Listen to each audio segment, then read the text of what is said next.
Pour moi, Lyon a besoin de remporter un titre. Vraiment besoin. Le dernier titre, c'était la Coupe de France déjà, c'était 2012, face à Quevilly-Rouen. Salut les gones, alors tout d'abord, bonne année à tous, parce que c'est notre première vidéo en 2024, et la meilleure chose à faire dans ces cas-là, c'est de se souhaiter nos vœux. Alors, les vœux qu'on a pour l'OL, c'est une année 2024 bien meilleure que 2023, retrouver l'Europe, retrouver du plaisir, retrouver des sourires, retrouver un stade qui communie, qui est heureux tout simplement de supporter son équipe. Ben voilà, ça c'est nos vœux pour 2024 et pour l'OL. Maintenant, la question de la semaine, bah justement, elle est un peu liée. C'est par rapport à la Coupe de France. Est-ce qu'il faut jouer cette coupe à fond pour justement retrouver l'Europe? Pour moi, oui. Oui, parce que le championnat, bah, j'en suis désormais à peu près sûr. J'en ai en tout cas l'intime conviction. Le maintien, bah, ça va le faire. Ça va le faire. Maintenant, on a retrouvé une certaine sérénité. Les 3 dernières victoires ont impulsé une dynamique. N'a pas été cassé pendant la trêve. Alors oui, actuellement il y a quelques soucis offensifs, mais Malik Fofana arrive de la Gantoise, ça a l'air super intéressant comme joueur. Il y a pas mal de points positifs dans la période actuelle à l'OL qui nous fait dire que face au Havre, ça peut enchaîner une 4e victoire ce week-end et pourquoi pas amorcer une bonne série pour une remontada en Ligue 1. Maintenant, une remontada jusqu'où? Effectivement, si on bat le Havre, on reviendrait au goal average sur les Normands qui sont 11e du classement. Ah, ça fait mieux de tableau. Pour ce qui est de l'Europe, c'est peut-être un peu plus compliqué, parce que la 6e place, elle demeure à plus de 10 points aujourd'hui pour Lyon. Avec un goal average en plus négatif par rapport à Lens et par rapport à Marseille. Donc compliqué par le championnat à l'Europe. En revanche, l'Europe par la Coupe de France, on n'est plus qu'à portée de tir. On est maintenant, je vous laisse regarder, on a battu Pontarlier, on va aller à Bergerac, encore un pensionnaire de National 2, une équipe à porter pour l'OL, même si c'est une équipe de coupe. Attention, Bergerac, plusieurs années de suite, ils ont fait quelques surprises, c'est une équipe difficile à manœuvrer, ça sera pas facile, mais voilà, ça reste une possibilité. Là aujourd'hui, on est en 16e de finale, il reste les 16e, les 8e, les quarts, les demi et la finale. 5 matchs pour aller jusqu'à la finale, qui sera pas au Stade de France cette année, vu qu'il y a les Jeux Olympiques de Paris, donc elle sera délocalisée, dans un stade d'un club éliminé, donc potentiellement, si ça se décide dans les prochaines semaines, il y a quand même une petite chance que ce soit Bollaert, vu que Lens est déjà éliminé. Voilà, ça, évidemment, si jamais c'est un Lille-Lyon final, voilà, ça sera ailleurs, donc je pense qu'ils vont attendre un petit peu pour voir comment ça peut s'organiser, vu que la décision n'est pas encore prise, et c'est Philippe Diallo qui l'a dit. Mais voilà, toujours est-il qu'il n'y a, pour finir cet aparté, il n'y a plus que 5 matchs à gagner pour Lyon. Et pour moi, c'est tout à fait possible. Après, ça dépend tellement du tirage au sort, de l'adversaire, mais ça doit devenir un objectif.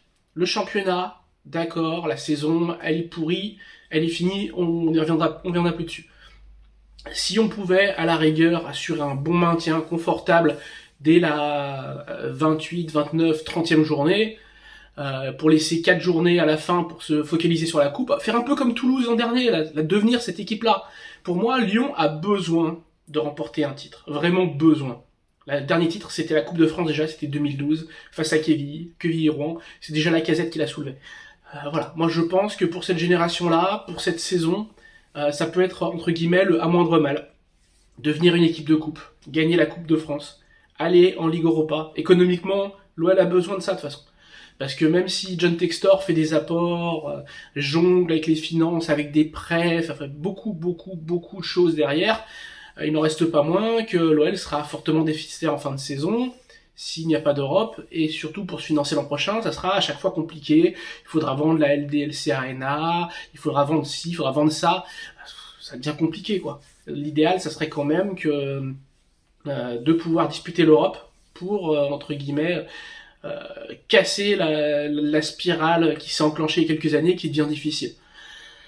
Voilà, pour moi, c'est clairement la Coupe de France. Cette année, c'est tout pour la Coupe. On ne sera pas les seuls, malheureusement. Je pense que Marseille va aussi jouer tout pour la Coupe, par exemple. Les Marseillais veulent un titre. Et ça peut être la Coupe de France, donc attention. Attention, mais Lyon n'a que la Coupe et le championnat à jouer, avec un championnat où le maintien peut être acquis assez rapidement, finalement. Suite à une série qui est possible sur le mois de janvier, malgré les absents. qui sera possible avec un bon mercato que je trouve très intéressant pour l'instant, même si pour moi l'arrivée de Lucas Perry n'est pas une très bonne idée en termes de concurrence gardien qu'on va instaurer, même si elle a été posée clairement. Voilà. Mais en attendant, la Coupe de France, évidemment que c'est primordial pour l'OL cette année. Il faudra pas se rater, on ne s'est pas raté à Pontarlier, il faudra pas se rater à Bergerac, tout simplement. Voilà, et puis derrière, Adrien que pourra, c'est le tirage qui va décider. C'est sûr que si jamais le 8e de finale est au Vélodrome, encore que là, il y a un Rennes-Marseille, ça se trouve, Marseille peut aussi sauter à Rennes, hein, c'est pas impossible. Et ça fait déjà un gros en moins. C'est la seule grosse affiche, mais je pense aussi que le tableau va un peu s'élaguer bientôt. Là, aujourd'hui, on n'y voit pas très clair, parce qu'il y a encore 15 équipes de Ligue 1 sur 18. À part Lens, aucun gros n'est sorti. L'autre, je crois que je sais plus si c'est Metz ou Clermont. J'ai moins suivi ces matchs-là, je vous avoue. Voilà, je sais aussi que le seul qui est sorti face à une division inférieure, c'est Lorient, et face à Sochaux, qui est quand même un club historique. Mais voilà, je pense que ça peut être intéressant de jouer le coup à fond. Au prochain tour, déjà, on pourra y voir plus clair sur le tableau. Il y aura encore le PSG, probablement, qui sera l'ogre. Mais le PSG à domicile, à partir des 8e de finale, ça reste une possibilité de les battre, surtout si le match approche la deadline Ligue des Champions. L'an dernier, l'OM avait profité de cette situation pour justement les battre au Vélodrome. Moi, je pense que Lyon peut le faire avec un peu de chance sur un tirage. Voilà, faut pas arriver en demi ou en finale contre Paris, parce que là, ça sera trop compliqué. Mais les sortir avant et après gagner cette coupe, ça fait 3 ans. 3 ans maintenant. Ça fera la 3e année, 2 ans que Paris l'a pas gagné. Ils ont été éliminés par Nice, ils ont été éliminés par Marseille l'an dernier. C'est possible. C'est possible. Paris laisse certains trophées ces dernières années. Il faut être le club qui en profite, enfin. Pour une fois. On l'a raté l'an dernier. On l'a raté après cette défaite en demi-finale face à Nantes. Une défaite qui avait été difficile à digérer. Faut pas le faire 2 fois. Faut pas faire 2 fois cette erreur. Parce que ça, c'est vraiment ce qui fait le plus mal aux supporters. On l'a vu l'an dernier. Voilà, c'est tout pour cette vidéo, pour ce retour, ce début d'année 2024. Je vous souhaite de passer une bonne semaine. On se retrouve la semaine prochaine pour une vidéo olympique lyonnais. En attendant, continuez à nous suivre sur les réseaux sociaux, sur notre chaîne YouTube, en vous abonnant au pied, en bas, ici, si je me trompe pas. Voilà. Je mets le doigt au milieu, pour être sûr. Voilà. En attendant, passez une bonne semaine et ciao les gones!